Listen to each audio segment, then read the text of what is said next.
Good evening, everyone. Let me start by recognizing a friend and a colleague.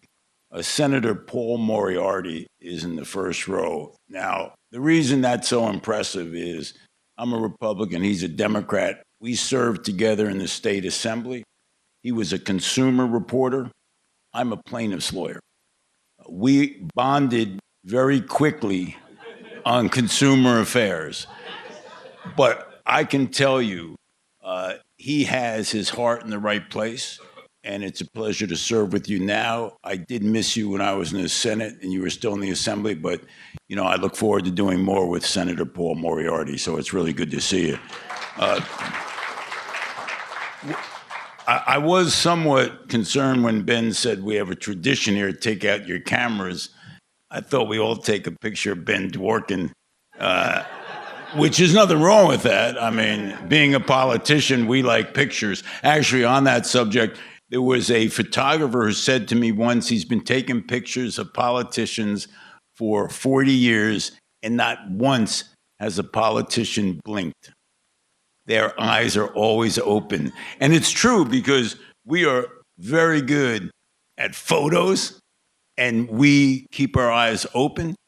It's the same thing that the crazy people do when they come up to me and they go, "Can I talk to you for a minute?" I said, "Actually, no." I can always tell if they're really crazy. They look at you like this. I go, "Okay, we're going to." So I normally try to answer the question, and I'm going to do that. I actually brought some notes. But to start off, answering questions today seemed not to be the way to proceed. So I had someone who was getting me on TV for years. His name was Peter Zurich. His mother was Olympia Dukakis in Moonstruck, and he was a TV producer.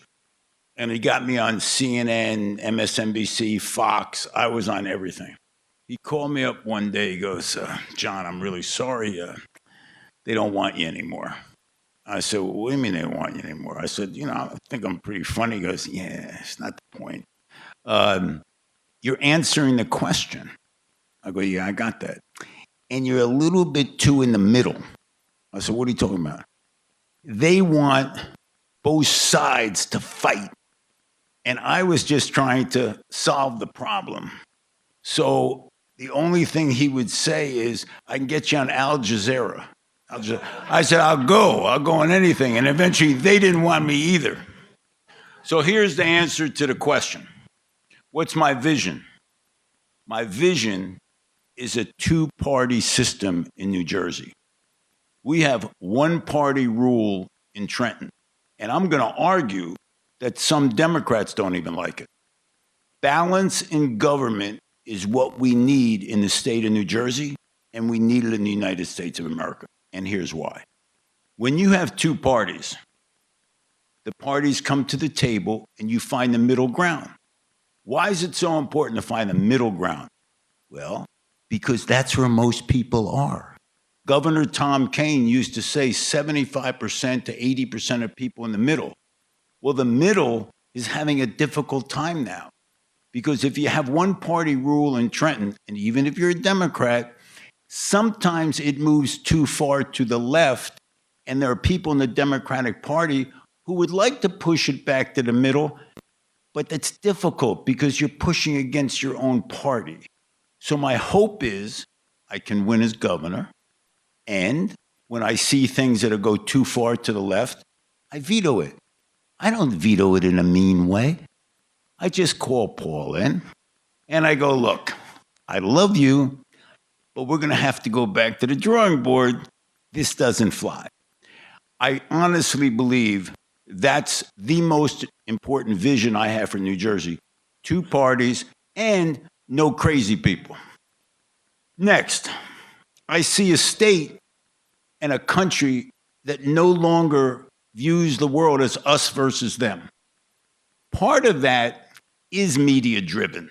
And I'm not bashing the media, but if you're going to sell popcorn and you're going to have a discussion on television and they're going to solve the problem, solving a problem is kind of boring because it gets into the details. What can we do? What can't we do? Yelling at each other is much more interesting for the viewers. So I vision a New Jersey where we're sitting at the table and respecting each other. You know, people talk about Ronald Reagan and Tip O'Neill. You know, Speaker Coughlin and I would go out for dinner. And now Nick Scutari is the president of the Senate, and I, you know, we get together at each other's homes. And that's how you get stuff done. And here's how you get stuff done. If you don't trust each other, then I can't tell you what I'm really thinking because I'm afraid you'll use it against me. But if we trust each other, I go, look, if you can give a little bit more money to this town that got cut, I think I can help you a little bit more with this issue that you have. But once you say that, if it's somebody you don't trust, they may use it against you. So I see a New Jersey where you sit at the table and you negotiate, you do it in good faith, and even if you disagree, you leave as friends. That's the vision I see in New Jersey. And the people who want to be us versus them, to me, they're not truly Americans. They care about themselves more than they care about America. They care about themselves more than they care about New Jersey. Next, I also see in New Jersey where they respect the taxpayers. And what that means is there's a lot of spending in New Jersey that goes to specific districts. Part of that is politics. My vision is to take that money that's going to specific projects and put it into projects that benefit everyone. A perfect example would be we spent $1 billion on special projects in the last budget, and then we're looking for money for transportation in New Jersey Transit. Take a breath, and for a 2-year period, no special legislative projects. Next, I respect and I have a vision that we have a state where we let a woman and a doctor make their decisions as to abortion. I am a pro-choice. I'm a pro-choice Republican. I've always been a pro-choice Republican, and I believe that Republicans who believe in less government should stay out of the doctor's office with the woman. And now, why do I believe that? I don't believe in late-term abortions, and I surely don't believe when the fetus can survive outside of the womb. But I do believe that in early stages of a pregnancy, that is a private issue between a woman and the doctor. That's my vision for New Jersey. And it's a vision that may be inconsistent with some Republicans. I'm running as a person. It's me first in terms of as a human being, and maybe second or third as a Republican. I do see a state where they would elect a Republican governor. I could hardly get that one out. I could see that in 2025. I got that kind of vision. I see a state where less than half the people actually, hopefully, don't want to leave the state, and that was a Monmouth. No offense to Rowan. Monmouth, apparently a poll that came out today. Half of New Jerseyans want to leave. I see a state, and this is an interesting one, and I'm not sure it's the same situation here, but we have a criminal justice system now that has gone too far the other way. Now, let me give you an example. If you steal a car in New Jersey and you are caught, you are charged with a third-degree crime. You will not go to trial in certain counties for 2 or 3 years. And it's a third degree, so there's a presumption against incarceration. That same person could steal a car while they're out on waiting for their first trial. That trial would be 4 years down the road. They still won't go to jail. So we have to take certain crimes, and this doesn't have to do with bail reform, because bail reform is a different issue. You have to raise the level of the offense that if you've stolen a car on 2 occasions, you're going to jail. Right now, all due respect, people aren't going to jail. Now, I understand that jail ain't a great place. I get that part. That's why you should go to jail. So the criminal justice system has gone too far the other way. So I see a vision of New Jersey of increasing penalties. Let's talk about bail reform for a moment. People blame bail reform. Bail reform is not necessarily the problem. There are some issues with bail reform. For example, the urban center mayors wanted they wanted bail or no bail. I'm sure, let me change that. The urban center mayors in gun cases had a press conference that they wanted those individuals caught with a gun to stay in jail. The suburban police chiefs agreed with that. Bottom line was, still, someone caught with an illegal gun is still going to be released. The question becomes, I'm less concerned with that release and more concerned that that person goes to jail when they're convicted. So I think we need a change in the system in that regard. I would eliminate, here's my vision, people who are on the internet and they're social misfits, people who troll people, who are nasty online. They're nasty online because somehow something happened to them when they were a kid. And they should get mandatory psychiatric help, because these people who are on social media and somehow are vicious. I actually said Happy Thanksgiving this past Thanksgiving, and somebody said drop dead rhino. That was the response, right? So I see a vision where somehow and someday that these individuals get the help they need. Whatever made them mad in third grade, I feel very badly for you, but get over it. One of the issues that I find really important is respect patients and doctors. Insurance companies have become your doctor. Insurance companies have decided how you get care, when you get care, and if you get care. All of a sudden, there's a bureaucracy. You go to your doctor, and the doctor says, you need an MRI. Now you have to go through a process which is called a pre-approval to get an MRI.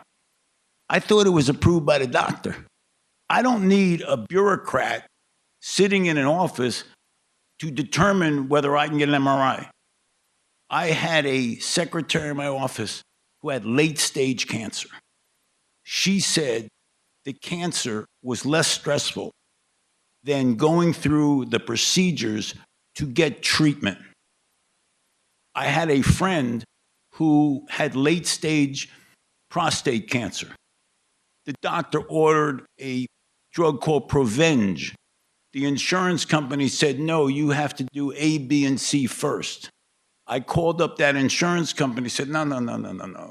We're going to do a press conference tomorrow morning, and we're going to say that your company refuses to give the medicine that this individual wants. I see in New Jersey where doctors and patients decide medical care, not insurance companies. And I'll tell you that it is so stressful what people go through now in order simply to get a medicine approved. It is, in my judgment, it's a nightmare. Go over a couple other. Here's one of my favorite ones. I see in New Jersey with competitive legislative districts, and I see a nation with competitive legislative districts. Now, here's why that's so important. There are certain districts in New Jersey that if you're a Democrat, you win, and certain districts, if you're a Republican, you win. Here's the problem with non-competitive districts. We call that, for you political science majors, gerrymandering, right? You carve out the district, Republican district, and I was on the legislative redistricting committee, right? And people want to protect their district, right? I'm in District 21, which is actually has more Democrats than Republicans, but there's other districts that are 100%, not 100%, but 70% Democrat or Republican.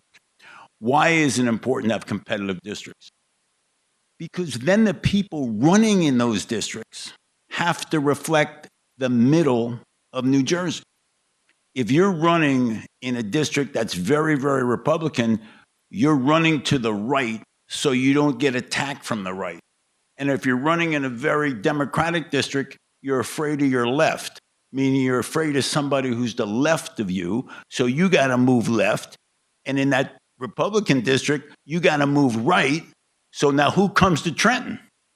From those districts, you get the person who's farthest to the right, like some people we know in certain counties. And then in certain districts, you get somebody way to the left. Can you imagine these two forces coming together? These two forces coming together, it's very difficult to get to the middle. And without people working together and getting to the middle, and you see that in Washington. And during the speech of President Biden, what kind of nuts? You're a member of Congress and you stand up and you have catcalls and you wear costumes. And I think there were even costumes on the Democratic side. I learned this in third grade. Like when someone's giving a speech, how about showing some respect? How about to the President of the United States? I mean, everybody knows I'm no Trumper, right? But I wouldn't interrupt his speech, right? Here's Joe Biden, and people are standing up and screaming stuff. Who comes up with this? What do you tell your kids or your grandchildren? That's how you treat another human being? And not only that, what we're talking about is policy differences. We're talking about a difference in how we approach issues in this country. And now you're screaming at each other? That's an absolute disgrace. And what message does it send? It sends a message to somebody in the fourth grade who's watching the State of the Union speech. Well, I can stand up and interrupt the teacher. It's a horrible message. Oh, here's what I forgot to tell you. I gave this kind of policy speech once, and somebody stood up and said, well, I don't know anything about you, so I'm not going to vote for you for governor. So I got to tell you about me, right? So I've been married to Patricia Brentano for 42 and a half years. I mentioned 43 the other day, and she said 42. Anyway, between 42 and 43. I have two children, Abigail, who is a art therapist. Where's my artist friend? Art therapist. For those of you, that's basically a psychologist who works with art. So I'll give you an example. She would go into, let's say, a hospital with children who, let's say, are very ill. And it's difficult to talk to them about the illness, but they work on a project together. My son's a lawyer with me, and I have two grandchildren. One is Johnny Bramnick, and the one is Lacey Bramnick. And the other day I came home. And the Oreo cookies were gone. And Lacey Bramnick, my granddaughter, goes, Grandma said you ate the cookies. I turned to my wife. I mean, like, you throw me under the bus with the grandchildren? You know what I mean? Like, I had to go out and get more Oreo cookies. So they didn't really care that I was a state senator. That was not of any interest. At that point, it was all based on Oreo cookies. So one of the issues I found is as you're moving up the ranks in politics, the most important thing, I think, is treat everybody with respect, even if you don't agree with them. And I think when I got in the legislature in 2003, what I tried to do is learn and listen and shut up, because I didn't want to be more trouble than I was worth. And as I slowly moved up the ranks, as I began to then have more influence over policy. And then when Chris Christie was the governor and I was the Republican leader in the House, you can imagine how that goes, right? Chris Christie will call you into the office and he'll go, I need all the votes in your caucus. I go, I thought you told me last week you didn't need our votes. He goes, now I need your votes. I said, well, why don't you come down and talk to the caucus? He goes, that's your job. So Chris Christie was a very tough governor when you're the Republican leader in that regard. Can I open it up for questions or not yet? Yeah, I'd like to take questions because it's more fun to take questions then. Oh, let me just talk about this Trump thing. Okay. I never endorsed Donald Trump. And about 5 years ago, these two guys who were Trumpers come to me and go, let me tell you what we're going to do. We're going to run against you in the general election, and the Democrats are going to run against you. So what we're going to do is the Democrats will take the Democrats, we'll take the so-called conservative Republicans, and you will lose.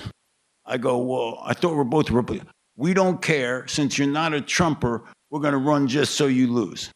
I won by 7 points. I look at it this way.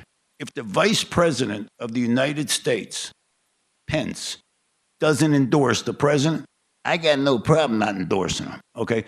To me, that's not the kind of Republican I am. I'm a Republican like George Bush 1 and 2, Ronald Reagan, Dwight Eisenhower. And I believe this. How we win is traditional Republican values. Low taxes, smaller government, and law and order. And if we have to worship one man in order to try to be the Republican candidate, I ain't never doing it. And here's why I'm not going to do it. That's not the future of the Republican Party. The future of the Republican Party are the principles that we've always stood for. So those candidates who are out there kissing up to Donald Trump, God bless you, but you're going to lose the general election. People are not going to respect you because in my judgment, if we're going to be Republicans, right, then let's work on the traditional values of the Republican Party, not one man. I'm ready. Round of applause. Yeah. Thank you. I do want to make just an apology that I should have properly. This is for my students too. You make a mistake, own up to it. I did not properly recognize dignitaries in the audience, so I just do want to say thank you again for Senator Moriarty for being here with us. So, Senator Bramnick, people as they applied online, we said, what question would you like us to ask? And a bunch of them came in. We've tried to sort them here. We had a couple questions just about growing the economy in New Jersey. What would you say are the steps that are needed to grow New Jersey's economy? You have to attract new businesses, and the way you attract new businesses is make New Jersey look like it assists businesses, that we're on a road to maybe some lower taxes, make it more affordable, and make people think that we're on the move, because people play futures. So what I would do is I would make it very, very easy for a new business to come in, and I would try to at least go on the road of maintaining where we are in taxes instead of raising taxes. It's really an affordability issue. So let me just to follow up on Sure. that. I mean, because if you ask the Democrats, they say the same thing. We want to make it easy for companies to come here. I mean, at least they'll give that kind of an answer. So where would you say you differ most with Governor Phil Murphy about how to manage and grow New Jersey's economy? Well, he's talking about a new corporate business tax on larger corporations. I think that's a bad message. I disagree with his belief in that. I disagree with increasing spending in New Jersey. Some years he did it by 11%. I think he's not careful with the dollar, and when you're not careful with the dollar and your property taxes increase and you can't send more money to municipalities, you're going to attract less people to the state. I mean, why do people leave? When 50% of people want to leave New Jersey, it's because of affordability. So they have to believe that it's going to be more affordable or at least the same, not continue to be more expensive. That's how I disagree with him. Less spending, and I would put a 2% cap on state spending, just like the municipalities and the counties. One of the big issues this week has been about the line, and we had a couple questions came in just about this. The line, the grouping, for those who haven't taken my New Jersey politics class yet, and you should, the line is the grouping of those candidates who have been endorsed by a county party organization, the grouping of them on the ballot in a primary election so that all the names are listed in one column. Now, there are those who believe that this delivers an unfair advantage in the primary. It's a thumb on the scale, as they say. And for them, the line is unconstitutional because of the 14th Amendment. It says we should treat Americans the same. Others argue that we're talking about the First Amendment and the freedom of association, and that it allows internal party elections, which effectively a Republican primary or a Democratic primary are, to make the rules determined by the parties themselves. Sir, you're a lawyer, a politician, and a party leader. What's your view on the line? If the county conventions are democratic, meaning that every county committee... Lowercase d, when you say democratic. You mean like democracy democratic? Yeah, of course, absolutely. Just making sure. So I'll put it this way. Let's assume this is the Union County Republican Convention. The committee people are elected by people in their community. They represent the other Republicans. They come to the convention, and if they vote, and that process is democratic, then there's nothing wrong with the line, meaning that you're elected, 3 or 4 people seek to be the senator, the elected people who represent the other Republicans come to the convention, and they vote, and then that's the line. That's legitimate. The abuse of the line is when one party chairman decides who's getting the line. So what I would only thing I would change, I think a party line is fine as long as the process of those elected committee people get the vote, they represent the other members of the committee, and you have a fair process. I think the reason it's been abused a bit is because you don't have an actual vote, or there's all kinds of gimmicks that are done before the vote. You know, these the recommended candidates, and you know, there's only certain people can vote. All county committee people vote. I support the line. If they don't, I don't support the line. I wanted to bring up the issue of mass transit. You've served in the legislature. You've had to deal with mass transit issues. You know, in this part of the state, people often joke that we wish we had mass transit to even talk about. What are your thoughts about how to increase mass transit options in the southern region of the state? Well, that's a really good question. I'm not sure I know the answer to that because I haven't studied exactly what the needs are. So I would have to study the needs of southern New Jersey. No one's asked me that question yet. I'd have to study the needs, and then hopefully people like Senator Moriarty would get the funds, and we could bring what you need to South Jersey. But as I said, the reason I can't answer that because I don't know the actual needs.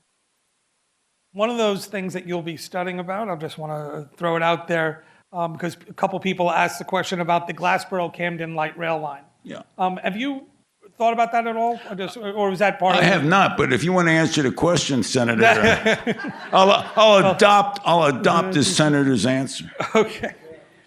You mentioned affordability, and this has become a focus on both sides of the aisle. Democrats, Republicans keep talking about it. Can affordability be enhanced through targeted tax rebates like the Anchor and Stay NJ programs? Or would you prefer to see some more fundamental tax reform? And if so, what kind of reform would you like to see? Well, I don't think that rebates is the best way to promise people who are thinking about coming to New Jersey or leaving New Jersey that that's going to encourage them to stay, that maybe the legislature may send you a check or may not send you a check next year. It's a haphazard way of trying to reduce property taxes. Property taxes should work the way the homesteading does in Florida. In Florida, you move into a home, and the increase is capped. And when you sell the house to that, quote, younger family with working people, then the increase in the property taxes go up as the senior citizens are less likely to be able to afford the increases. So I actually have a bill in the legislature for years that tries to limit the increase on the homeowner until they sell a house. And then the new buyer is the one who's stuck with the increased cost, which makes sense because the younger people are less likely to worry about the fact that, hey, guess what? I can pay more. And Florida's Homesteading Act works really well. How we could phase that in, it's going to be phased in slowly because of the need for revenues in these municipalities. But you could phase it in and have caps on property tax increases. We did that with Chris Christie, actually.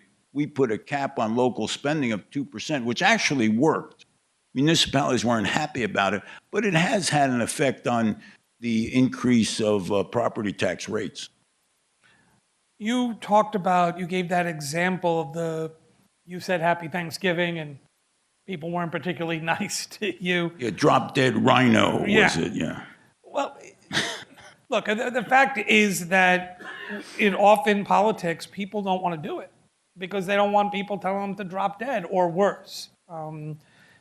With endless negativity, it seems, again, politics is looked at as something where you have to make compromises on things you care about. So the question is this: why should young people in this kind of environment look to run for political office? Here's why it's so good. First of all, it's never boring. Okay, if your life's boring at all and you get into politics, that's the end of being bored. The most important part is that you get to meet hundreds and thousands of people. And when you meet hundreds or thousands of people, you know what happens? You meet some of the finest people on earth. I've met people who are now my closest friends because if you meet 5 people, your choice is 5 people. If you meet 500,000 people, your choice is among 500,000 people. So the ability that you have to find incredible friends, incredible people, is a gift from politics. And then the best thing about politics, let's assume that Ben calls me. He's got a problem. Guess what? We are really good at solving individual problems. Nothing gives me greater feeling than when somebody calls me and says, I can't reach somebody in the labor department. Motor vehicles is a problem. I have a problem with my electric company. I went to some home where this woman had no heat. It was the middle of December. It was 10 degrees out. And they had turned off her electricity. You know how fast I got the power company on the phone? It wasn't a power company. It was the landlord had turned it off because somehow he wanted her out of the home. By calling the electric company, getting the heat back on, there's no better feeling. Here's another one. There was a 13-year-old girl who had a lump in her breast that was taken out by a plastic surgeon. By a surgeon. And the plastic surgeon wanted to do rehab, or should I say, wanted to do plastic surgery on this young girl. Insurance company wouldn't pay for it. Called up the insurance company.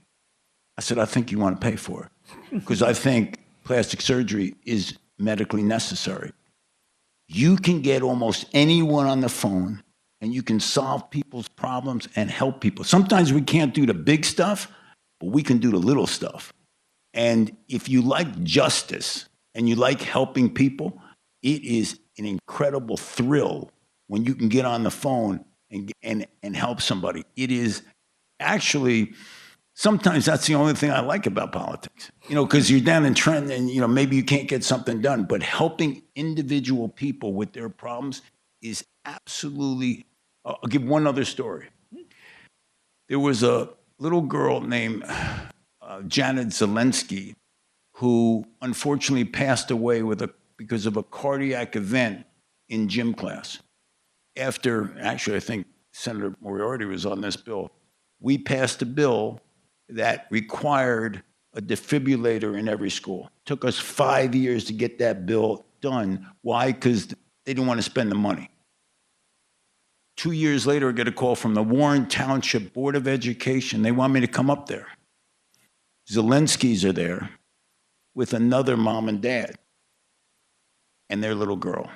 And the little girl was saved by the defibrillator in the same school. So if you want to do something in politics, right, it's when you can get one thing accomplished at that level, it's worth all the drop-dead rhinos in the world. And let me just tell you something. Drop-dead rhino doesn't bother me because I don't know the guy. Now, if one of my good friends came up to me and said, I think you're doing a terrible job as a senator, that would hurt me. But some guy on the internet, what do I care? The other thing I don't worry about is death threats. I'm going like this. If you're going to kill me, it's unlikely you're going to give me a heads up. I'm thinking, the mob doesn't go like this. We're going to kill you next Tuesday. I go like this. I'm going to be out of town on Tuesday. How's Wednesday? I get those threats. And sometimes, and we call the state police. The state police has a unit that investigates just for like the state legislature threats. And they always say the same thing. We investigated, doesn't seem to be any risk whatsoever. No risk to you. What about me? They never find any risk. I'm telling you, it's unbelievable. It could be anything. I'm going to kill you next Wednesday. No, it's not a problem. Move. I'm sorry, I couldn't. It's okay. Got a little out of control here with my comedy. It's fine, sir. But we're going to shift direction for a second. The state has put forward a proposal that as of 2035, all new cars sold in New Jersey are going to have to be electric vehicles, EVs. Prominent critics have said that this is an unrealistic goal because our electrical grid cannot handle the usage that would be necessary. They've also argued that it'd be extremely costly to consumers. At the same time, you've got environmentalists and others who believe if we don't force the change into EVs, we continue with cars that pollute and have any other number of negative societal effects. So where's your stand? Do you support the 2035 electric vehicle standard? What's your view on this? No. And here's why. I don't know what's going to happen in 2035. If there's a general movement towards a greener New Jersey and we try to influence people to cooperate by buying electric vehicles, I think it should be a choice of the consumer with incentives. But I don't like to set a date when I don't really know the technology that's going to be available, the grid that's going to be available. I just don't like setting a date certain. I'd rather just say, let's do incentives for people to try to help the environment. I don't like setting dates. I want to get back. We had a couple other questions because you've been so outward with your views on Donald Trump. And given those views, how do you manage, you as a politician, work with people who have different views on Donald Trump? So you will endorse those who First of all, I Trump. understand why certain people like Donald Trump. And they like him because he's very aggressive. And he, if you don't like government and you think the government's bad and he doesn't like government, then you like him. So if you're mad at government and he's screaming at government, or you don't like the Democrats, right? And he's calling the Democrats' name, then you like him because you both hate the Democrats. I just don't view the world like that. But I understand the frustration that people have. And he's an example of, hey, I'm frustrated. He's frustrated. He punched him right in the face. That's what I want to do. I get it. I just disagree with you. I just don't think that's how we win as Republicans, and I don't think that's how we get stuff done. So, but I respect, hey, you like Trump? Great. Knock yourself out. You know what I mean? And then we'll lose again in New Jersey. Well, let me ask you about that, because if Donald Trump wins this November, if the country, at least through the Electoral College, supports Donald Trump, is there still a path for somebody like you to win statewide in New Jersey, given that the country has seemingly endorsed somebody with a very well, I can guarantee you that New Jersey won't be voting for Donald Trump. So is there a path? Let me see now. The voters in New Jersey voted against Donald Trump. I don't endorse Donald Trump. Now, I run for governor. seems to me there is a path, right? Because the majority of the voters would support the non-Donald Trump candidate. That's my guess. So the answer is yes. Right. Now, if Donald Trump wins New Jersey, I will then withdraw as a candidate for governor. All right? That's a promise. Now, don't tell my campaign manager that. But I guarantee if Donald Trump wins New Jersey, I will absolutely withdraw. Because if that's what New Jersey was, I ain't your guy. Okay? I can tell you right now. You heard it here first. That's some breaking news right there. You know what I mean?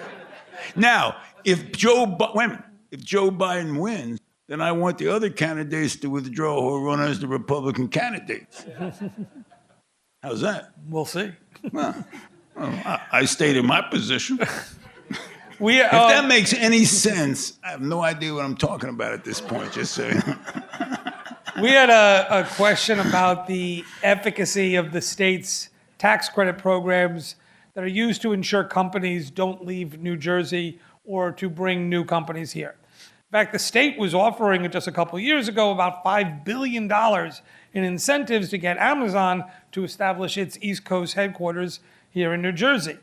Now, these kinds of programs are not without critics who usually argue that it is a waste of money to give million-dollar tax breaks to million-dollar companies, or in Amazon's case, billion-dollar tax breaks to billion-dollar companies. Where do you come down on this debate? Are these kinds of tax incentive programs for large companies to either stay or come, is that If that a the good way net of using it? result is good for New Jersey, meaning that employees are coming to the state, more people are paying taxes, the company is still paying some taxes and creating jobs. If the net is a gain, I'm in favor of it. If it's overall a net loss, I'm not in favor of it. Not a big fan of losing money. So each program stands on its own merits. I was going to say that too. You know, people come up with, you conservative, you're a moderate, you're progressive. Well, what's the issue, right? People want to define themselves as something. They're like this, whoa. Doesn't each issue stand on its own merits? That's the other thing. Sometimes I don't know which is the conservative side of the issue. People go, oh, I'm a right-wing conservative. Always? Doesn't matter what the issue is? Like, I never understand that. They got to define the people. You know, I'm a real conservative. I like the people who are like this. I only watch Fox TV. Good. Another person, I only watch MSNBC. Shouldn't you be watching everything? Like, because they're opposites. Why wouldn't you watch everything and see what they're saying? Not say you agree with them. Anyway. Pollsters tell us that the plan to develop offshore wind as a renewable energy source, which at one time enjoyed broad bipartisan support, has devolved into this bitter partisan battle. Can you talk about your perspective on offshore wind? Yeah, the companies just can't afford to do it. You know, it's just not cost effective. Ørsted backed out despite getting $1 billion in credit. So right now, apparently, it's just not cost effective. The technology at this point in time apparently is so expensive that the private companies aren't able to build it. I mean, for years they're ready to do the offshore wind, and PSE&G pulled out early because they didn't think it was worth it in terms of the costs. But you do have, I mean, there are companies who are replacing Ørsted, right? You have Atlantic Shores, you have others. I'm not so sure that it's going to get built because it's just too expensive. I mean, that's what we saw. And if you speak to people in the industry, they believe that it's going to be very difficult to get companies to do it, and because it's just too expensive. You talked about, just a moment ago, about you can stand differently on any given issue. Depends what the issue is, depend on what your opinion might be. So perhaps this relates to that. Why do you define yourself as a Republican? Why are you a Republican? Oh, that was easy. I mentioned it before. I believe deeply in limited government. You know, government should only act when you absolutely need it to act. They should try to stay out of people's business, right? I strongly believe in law and order, and Republicans historically, other than January 6th, when it was okay to hit people over the head, other than that day where everybody go, oh, that day you can hit cops over the head with a stick. Every other day I believe in law and order. Law and order, smaller government, and lower taxes. That's the Republican message. It's not hating the other side, right? Now all of a sudden, unless you're in some cult where you hate the other side, you're a rhino. Who's the rhinos now? The Bush, President Bush a rhino? John Boehner was a rhino? Everybody's a rhino now unless you hate the other side. So I define those three areas as how I believe I'm a Republican. We've seen a number of high-profile political corruption cases in this several times over the years in this state, and at least by reputation, New Jersey politics doesn't always shine on these issues. How do you respond to the question when someone asks you, how corrupt is New Jersey politics? What do you answer? Chris Christie used to say when he was U.S. attorney, thank God for Illinois, otherwise we'd be the most corrupt state in the country. I think that the power can go to people's heads, meaning that in New Jersey, and I don't know if it's any different in other states, that once people start to feel that they can get away with anything, they take risks. They believe they're larger than life. That's the problem.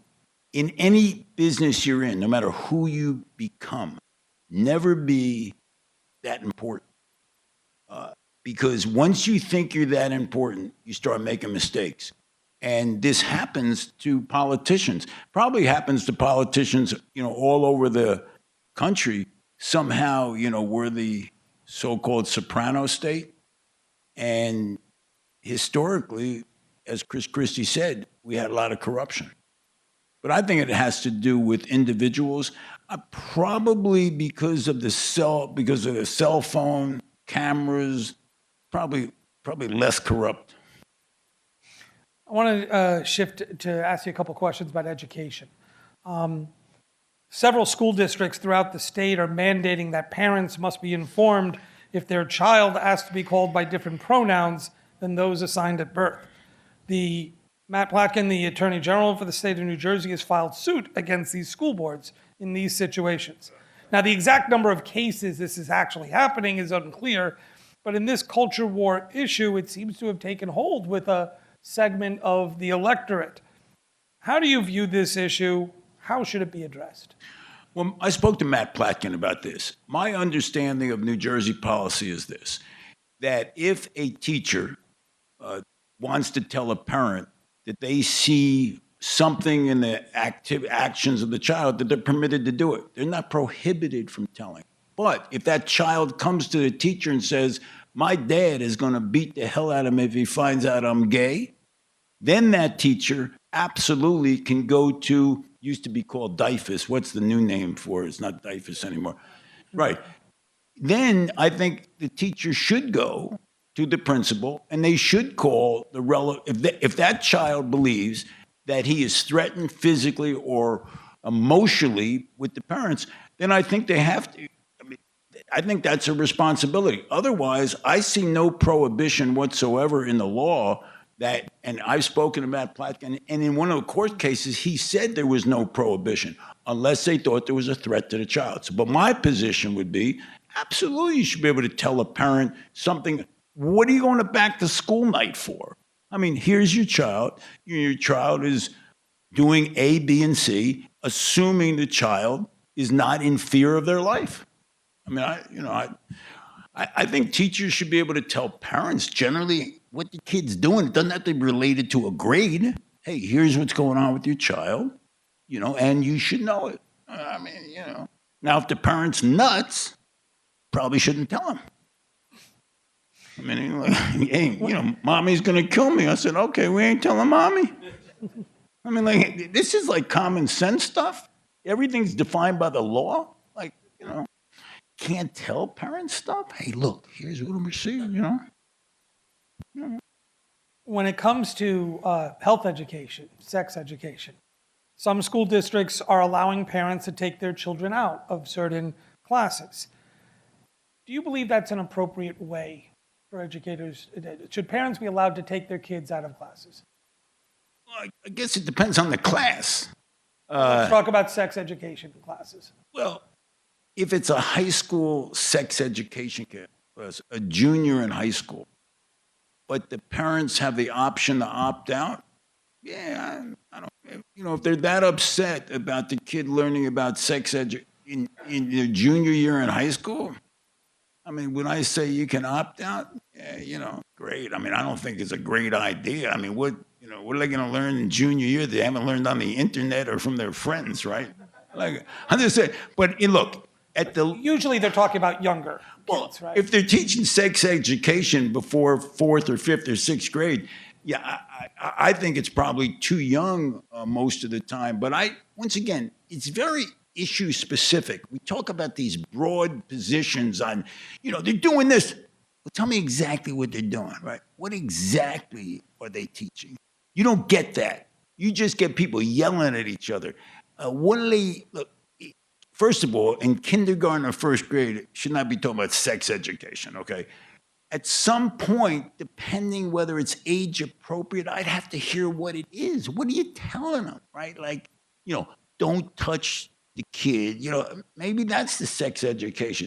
But people jump to conclusion. I got to know what they're teaching.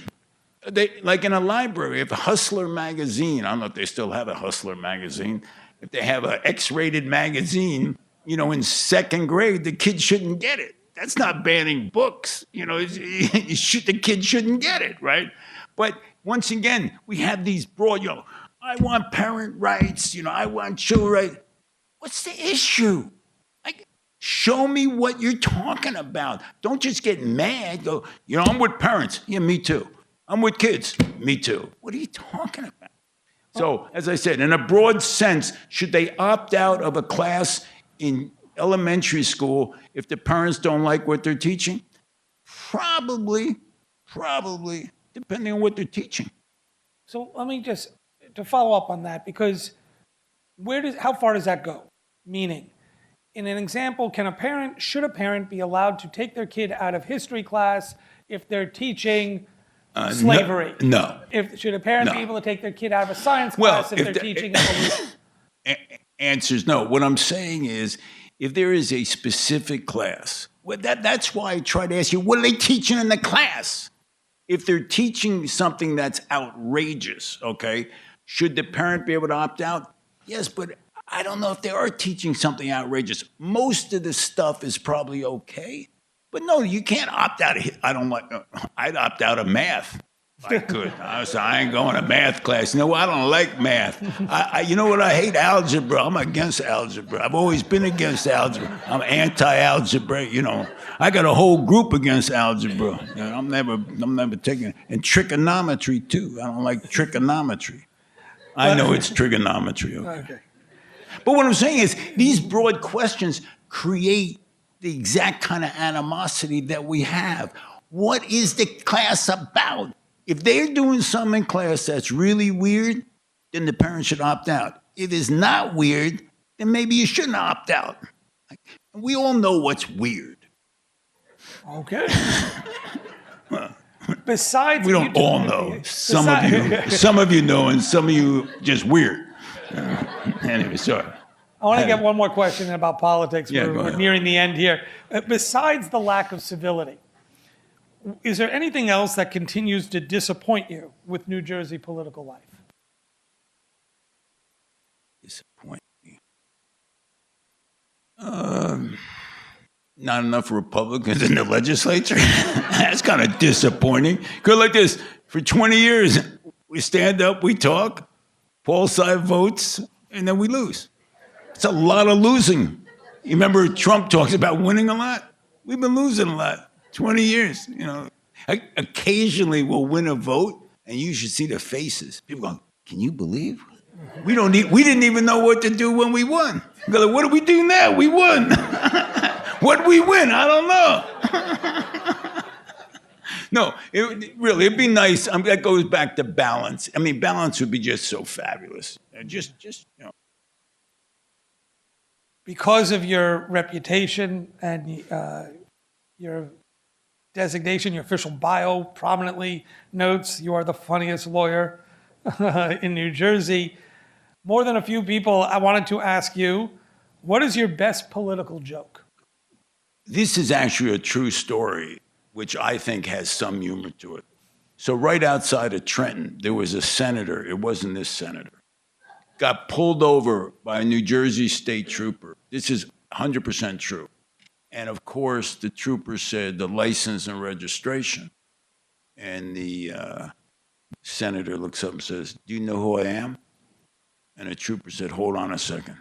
He got on his radio, called headquarters and said, "Headquarters, I got a guy here who doesn't know who he is."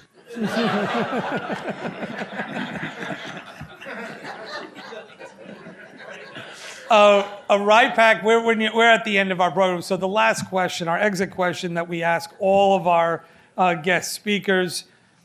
Senator, what do you know now that you wish you knew when you were their age, when you were just starting out? That you can do everything. Say yes to join this committee. Yeah. You know, you can do it all. So somebody told me in law school, I remember Jimmy Lysett, he goes, somebody asked to be in a committee? Yes. Will you run for office? Yes. Can you do this? Yes. And something you'll learn a little later, but just don't say no. And also showing up. You know how many people, I don't want to go, I want to go. Just 90% of success is showing up. It's amazing, and it's never as bad as you think it is, right? I mean, I've been to a couple parties. I left early, but the other thing that I never say no to is when a parent asks me to help their kid. Right? I'll get a call and they'll say, "Hey, listen, so and so needs some help, or can you give him an internship, or can you recommend something?" You always help the kid when a parent asks.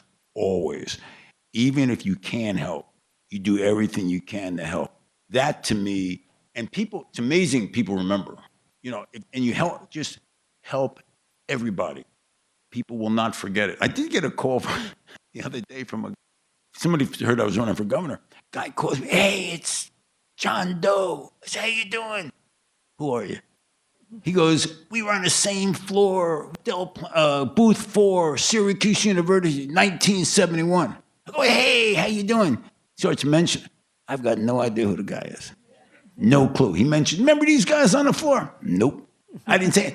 So the thing is, though, but I must have been nice to him, right? Because you remember. So I'm saying, be nice to everybody. Help everybody. Just anybody needs help. Help them. They will never forget. On that note, let's thank Senator Jon Bramnick. Senator, we have for you a official Ride Pack t-shirt. Here you go. It'll fit you.